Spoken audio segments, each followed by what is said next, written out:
Bismillahirrahmanirrahim. Assalamualaikum warahmatullahi wabarakatuh. Selamat datang kembali di channel kami. Alhamdulillah, pada malam ini kita bisa melanjutkan seperti biasa pembahasan mengenai soal-soal yang kami pelajari untuk mempersiapkan diri saat ini untuk mengikuti tes SKB CPNS 2019 yang mungkin semoga bisa dilaksanakan tahun ini, yaitu tahun 2020. Jadi sudah lama kita menantikan bagaimana sih kelanjutan, bagaimana kabar dari tes CPNS ini. Tentu kita semua sudah menanti-nantikan kapan dilaksanakannya tes berikutnya, yaitu tes SKB. Jadi tentunya sambil menantikan ini, tentu kawan-kawan semua sambil belajar seperti yang kami sendiri juga saat ini sedang melakukan hal tersebut, yaitu sedang belajar, berusaha mencari tahu apa-apa info terbaru mengenai SKB, mengenai kisi-kisi soalnya nanti yang kemungkinan akan muncul. Dan saat ini sedang coba mempelajari beberapa materi yang kemudian berhubungan dengan kira-kira kisi-kisi yang saat ini sedang beredar mengenai tes SKB. Nah, khususnya formasi guru, karena kami sendiri itu saat ini sedang mengikuti tes dengan melamar kemarin itu pada formasi guru. Jadi saat ini kami mempersiapkan diri dengan cara mempelajari semua materi-materi yang berhubungan dengan formasi guru. Jadi untuk kawan-kawan yang mungkin juga merupakan pelamar di formasi yang sama, itu formasi guru, ya bisalah kita saat ini sharing, saling berbagi materi-materi yang kita pelajari untuk mempersiapkan diri ini. Nah, ini tidak mutlak ini akan nanti keluar, tapi setidaknya ini berhubungan. Dan kalaupun kita pahami semua materi-materi yang berhubungan dengan formasi guru, ya tentu itu sangat membantu juga untuk kita. Itu bekal kita pada saat mengajar nanti, karena guru dituntut untuk memiliki wawasan yang luas. Ya, jadi semangat terus untuk kawan-kawan yang saat ini masih menantikan kelanjutan atau info terbaru mengenai tes SKB ini. Ya, jadi sambil menunggu, jangan patah semangat untuk tetap belajar. Salah satunya bisa belajar bersama kami menggunakan metode yang kami gunakan saat ini. Jadi selamat menyaksikan apa yang kami bagikan berikut ini, dan semoga bermanfaat untuk kita semua. Jangan lupa, ini adalah diskusi, jadi sampaikan pendapat kawan-kawan di kolom komentar.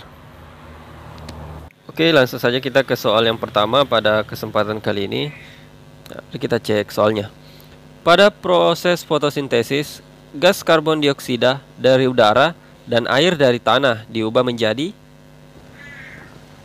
A. Karbon monoksida, B. Protein, C. Karbohidrat, D. lemak.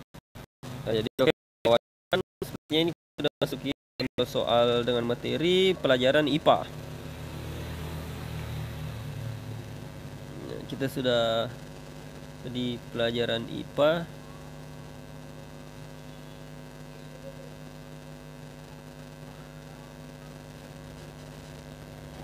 Nah, jadi untuk soal ini tentu kawan-kawan yang dulu suka belajar IPA dan sampai sekarang masih ingat materinya, ya tentu untuk soal ini tidak kesulitan menjawabnya.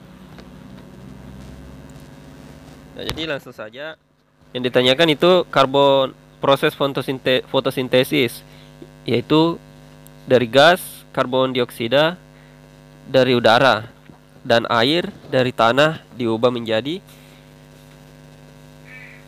A. Karbon monoksida, B. Protein, C. Karbohidrat, dan D. lemak. Ya, tentu jawabannya adalah C. Karbohidrat. Ya, pasti kita sudah tahu bersama ya. Nah, reaksi fotosintesis itu karbon dioksida ditambah air, kemudian glukosa ditambah oksigen dengan bantuan cahaya dan klorofil. Dari reaksi tersebut, maka bahan yang digunakan untuk melakukan fotosintesis yaitu karbon dioksida dan air yang kemudian diubah menjadi karbohidrat dan oksigen dengan bantuan foton yang diserap oleh klorofil. Jadi fotosintesis merupakan suatu proses pembentukan atau penyusunan senyawa kompleks dari senyawa sederhana. Nah, dari penjelasan ini tentu kawan-kawan bisa pahami, kita semua bisa pahami bahwa jelas ya, pada proses fotosintesis, gas karbon dioksida dari udara, air dari tanah, kemudian diubah menjadi karbohidrat. Jadi jelas ya, untuk soal ini jawabannya adalah C, sesuai dengan apa yang telah kami jelaskan tadi. Oke, kita ke soal yang berikutnya. Kita cek soalnya. Akar tunggang memiliki ciri, diantaranya adalah A. Jumlahnya banyak, B. Jumlahnya sedikit, C. Tumbuh dari bagian bawah batang, D. Muncul ke permukaan tanah atau air. Nah, jadi ini yang ditanyakan mengenai akar. Nah, ketika kita lihat soalnya, soal yang tadi dengan soal yang sekarang, sepertinya kita masuki materi IPA itu khusus di wilayah tumbuhan ya. Ini sekarang ditanyakan akar. Nah, ada beberapa jenis akar, salah satunya itu akar tunggang. Nah, kemudian yang ditanyakan di sini ciri-ciri mengenai ciri-ciri akar tunggang. Jadi, tentu kawan-kawan yang paham mengenai, hafal materinya mengenai ciri-ciri akar, khususnya akar tunggang, jadi jelas ya, mudah menjawab soal ini. Untuk soal ini jelas jawabannya adalah B, jumlahnya sedikit. Karena mengapa? Salah satu ciri akar tunggang itu jumlahnya sedikit. Yang namanya akar tunggang itu jumlahnya sedikit. Akar tunggang itu bentuknya besar, kemudian berjumlah sedikit, arah tumbuhnya dia lurus, kemudian menusuk ke dalam tanah. Terdapat pada tanaman dikotil atau biji berkeping dua. Akarnya kuat untuk menopang berdirinya tanaman sehingga kokoh walaupun ditempa angin bergoyang. Memiliki akar primer. Kemudian ada juga yang disebut dengan akar gantung. Nah, akar gantung itu akar yang tumbuhnya dari bagian atas tumbuhan dan menempel pada penunjangnya. Kemudian ada juga yang disebut akar napas. Akar ini tumbuh ke atas, kemudian muncul ke permukaan tanah atau permukaan air. Kemudian memiliki banyak celah masuknya udara. Itu akar napas. Jadi jelas ya, untuk akar tunggang itu ciri-cirinya tadi sudah ada beberapa poin yang kami sebutkan. Kemudian sesuai dengan soal ya, salah satu ciri-cirinya itu jumlahnya sedikit. Jadi jelas ya, untuk soal ini jawabannya B. Itu ciri-ciri akar tunggang itu jumlahnya sedikit.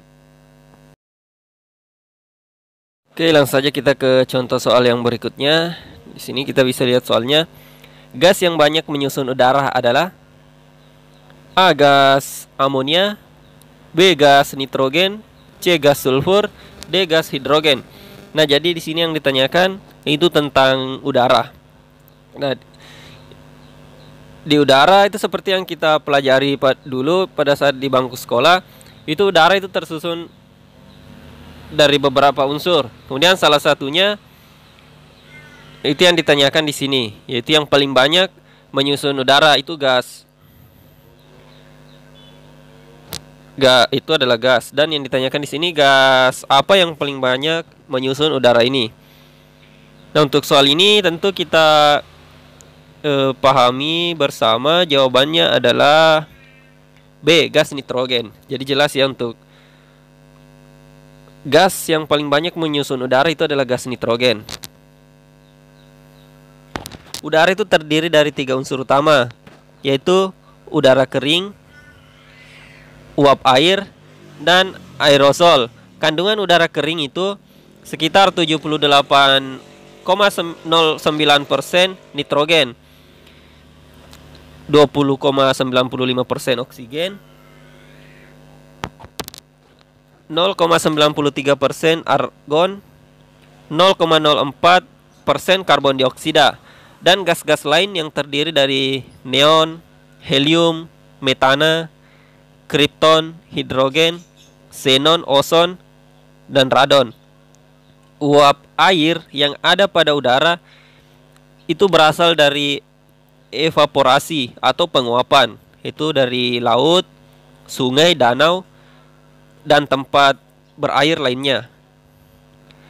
Aerosol adalah benda yang berukuran kecil seperti garam, karbon sulfat, nitrat, kalium, kalsium, serta partikel dari gunung berapi. Nah, dari yang kami jelaskan ini, tentu kita bisa pahami unsur-unsur yang unsur-unsur yang ada dalam udara. Nah, jadi salah satunya tadi itu gas nitrogen. Jadi gas nitrogen di sini unsur yang paling banyak menyusun udara. Itu tadi ada sekitar 78,09% nitrogen yang terkandung di dalam udara. Nah, jadi sampai di sini paham ya mengenai soal ini. Oke, mungkin itu saja yang dapat kami bagikan pada kesempatan kali ini atau pada malam ini. Jadi untuk kawan-kawan yang sudah mengikuti pembahasan kami sampai sekarang ini, menyimak pembahasan ini sampai selesai, terima kasih. Dan jangan lupa terus dukung channel kami dengan cara klik tombol subscribe bagi kalian yang belum subscribe, dan nyalakan lonceng notifikasinya. Dan silahkan kawan-kawan like dan share video ini ke teman kawan-kawan. Semoga video ini bermanfaat untuk kita semua, dan channel ini bisa menjadi channel yang bermanfaat untuk kita semua. Jadi untuk kawan-kawan yang berkunjung ke channel kami, silahkan buka playlist yang ada di beranda channel kami untuk melihat kategori video yang telah kami bagikan, agar kawan-kawan tidak kesulitan mencari video yang sesuai dengan